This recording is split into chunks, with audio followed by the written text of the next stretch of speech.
ចង្កាក់មេកូនសាំសាយជំរាបសួរពុកម៉ែបងប្អូនទាំងអស់គ្នា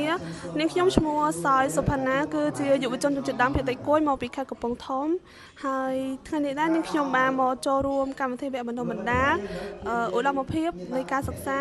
ការអភិវឌ្ឍសមត្ថភាពភាពជាអ្នកដឹកនាំរបស់ជនជាតិដើមភាគតិចសម្រាប់វគ្គបណ្ដុះបណ្ដាលនេះដែរបានធ្វើឲ្យយើងរៀនសូត្របានច្រើនជាដំបូងគឺយើងបានជួបជាមួយនឹងបណ្ដាជនជាតិ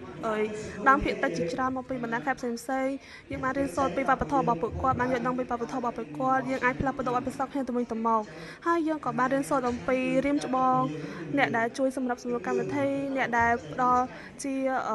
បទពិសោធន៍ការងារឬក៏បទពិសោធន៍ក្នុងការសិក្សារបស់គាត់ផ្សេងៗដើម្បីឲ្យយើងទទួលបានចំណេះដឹងថ្មីៗអាចយកទៅអនុវត្តបានអាចយកទៅជួយដល់សហគមន៍យើងបានហើយចំណុចដែលខ្ញុំចាប់អារម្មណ៍ជាងគេនៅក្នុងវគ្គបណ្ដុះបណ្ដាលនេះគឺទាក់ទងនឹងការបន្តការសិក្សានៅក្រៅប្រទេសពិតជាល្អមែនទែនគាត់បានចែករំលែកបទពិសោធន៍ថាគាត់ជំនះឧបសគ្គជាច្រើនមែនទែនទម្រាំតែគាត់អាចទៅដល់ការបន្តការសិក្សានៅក្រៅប្រទេសហើយគាត់ក៏អាចយកចំណេះជំនាញទាំងអស់ហ្នឹងមកជួយជាសហគមន៍ជួយខ្លួនឯងជួយគ្រួសារជួយទាំងសហគមន៍ដែលគាត់កំពុងរស់នៅហ្នឹងឲ្យកាន់តែរីកចម្រើនជាងមុនមានភាពសម្បូរបែប